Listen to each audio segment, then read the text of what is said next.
Alors, pour le deuxième exemple, ce que l'on va faire, c'est bien qu'on va utiliser le code du premier exemple, mais on va afficher les signaux sur le graphique du prix, mais en plus, ce que l'on va faire, c'est que l'on indiquera, on va déterminer ensemble des niveaux de stop loss pour sortir en perte éventuellement, et des niveaux de take profit que l'on va afficher en plus sur le graphique. Donc grâce à ce petit exemple, on va faire ça. Alors, donc je vais reprendre le code de tout ça, hein. Je vais simplement faire, je vais tout sélectionner, je vais faire un copier-coller. Donc on va laisser le petit indicateur de signaux sous le graphique pour nous permettre de visualiser les signaux, hein, toujours. Voilà, le stochastique on va réduire, c'est pas la peine d'en faire plus.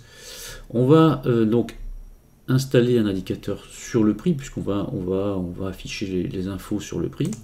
Donc je vais créer un nouvel indicateur que je vais appeler signaux tendance sur prix. Voilà. Bon, je vais le compiler ici, il n'y a rien, c'est pas grave. Je vais simplement faire un return, voilà. Je l'enlève et je vais l'appliquer sur le prix. Voilà, je vais aller le chercher. Signaux tendance sur prix, voilà. Donc, dedans, ce que l'on va faire, eh bien, je vais recoller l'ensemble du code du premier indicateur. Donc nous, ici, ce qui nous intéresse, évidemment, ça n'est pas de retourner des infos de type signaux avec des valeurs 1, 1,5, effectivement, parce que sinon on ne les verrait pas, hein, sur le prix. Là, je suis sur le graphique Amazon en daily. Donc, ce que l'on va faire, écoutez, c'est pas le bon, il est ici, hein. J'ai pas pris le bon code. Je vais copier. Voilà. Celui-ci c'est le bon. Alors, je vais réduire la fenêtre là. Donc on va être le signal, écoutez, on va pas mettre 1 ou 0, hein, puisque sinon on les verra pas. Donc on va mettre, comme c'est un signal d'achat, on va positionner l'information du signal sur le graphique du prix, mais on va le mettre sous la bougie, comme ça ce sera bien clair. Donc on va l'afficher sur le lot de la bougie. Donc en théorie, si je fais ça, second indicateur existe déjà. Alors, on va enlever ça, voilà. Voilà, donc j'ai toujours mes pics. Pourquoi? Parce que je passe de 0 à low, donc effectivement, ça fait une grande barre. Donc là, ce qu'on peut faire, c'est mettre ça en point, en fait, hein. C'est rendre ça en point, voilà, on met des points, on va mettre des points verts.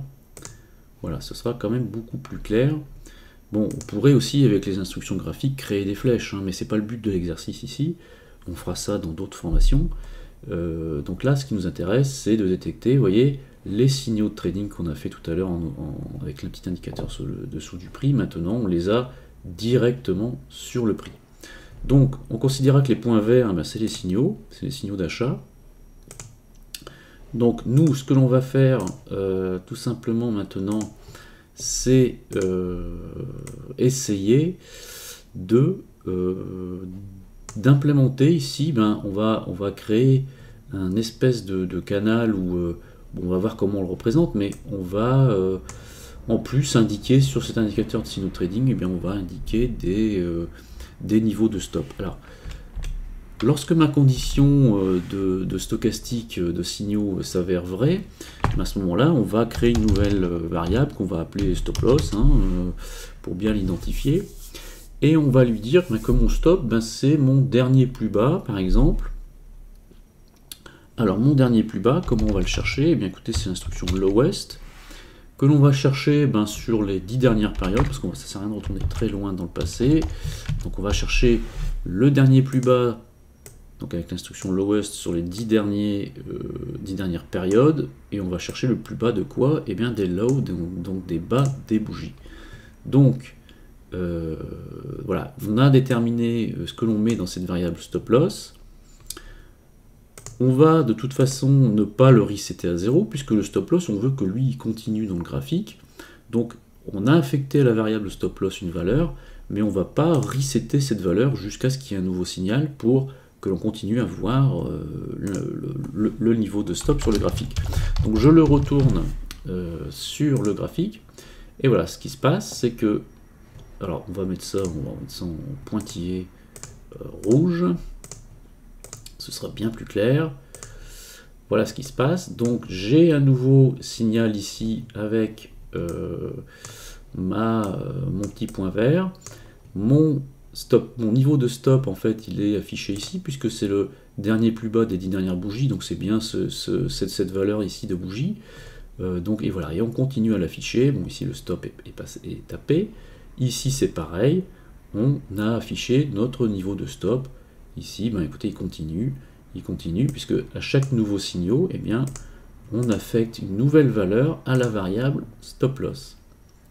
Alors, ce que l'on pourrait faire aussi, une fois qu'on a mis le stop, on pourra, pourquoi pas, déterminer mon take profit. Alors, le take profit, ce que l'on pourrait faire, donc on va créer une variable take profit tout simplement. Ce que l'on pourrait faire, c'est, puisqu'on a l'information à quel moment on entre sur le marché, puisqu'on rentre au close de la bougie, l'information du signal est donnée au close, et on a l'information aussi du niveau le plus bas, du stop loss. Ce que l'on pourrait faire, eh bien, c'est créer un take profit qui est le double du niveau du stop loss pour avoir un ratio rendement de 2. Donc, ce que l'on peut faire, c'est simplement, eh bien, écoutez, on va prendre le take profit, eh bien, ce sera, entre parenthèses, le close moins le stop loss, la variable stop loss. Donc, on fait une différence en prix, en points en fait, entre le close et le niveau bas en fait. Donc en fait cette différence ici, tout simplement, on va la multiplier par 2, puisqu'on souhaite avoir un take profit 2 fois plus large que le stop, et on va l'ajouter, donc on va ajouter cette information au close, puisque on rentre au close. Donc on va rajouter 2 fois le niveau de stop, la différence en points du stop, sur le close, et ce qui fait que l'on aura un take profit qui va s'afficher donc 2 fois plus haut que ce niveau en théorie. Donc on va rendre ça sur le graphique, si je ne me suis pas trompé. Voilà. Effectivement, ça a l'air de coller. Donc c'est cette troisième variable. Ici, on va la mettre pareil en pointillé, on va mettre ça en vert. Et voilà, donc c'est pas très visible, on va mettre ça en vert foncé. Et voilà ce que l'on a. C'est qu'ici, vous voyez, on a un petit stop, donc on multiplie 2 fois, et on se retrouve avec mon information de take profit qui est affichée et qui ne change pas tant que l'on n'a pas, que l'on rentre pas dans un nouveau signal qui est affiché sur le graphique. Voilà pour ce deuxième petit exercice, donc n'hésitez pas, d'autres questions sur le forum, on intervient et on y répond. Voilà, on va passer au quiz sur le site. Si vous avez pris la formation, eh bien on a le petit quiz à la fin qui permet de valider tous les acquis avec un ensemble de questions. Il suffit d'y répondre, et une fois que si dans l'ensemble vous êtes correct, eh bien vous aurez la joie de recevoir un petit diplôme pour valider les acquis que vous aurez eus grâce à la formation. Voilà. Donc j'espère qu'elle a été intéressante et que les prochaines vous conviendront également. Voilà, à la prochaine. Au revoir.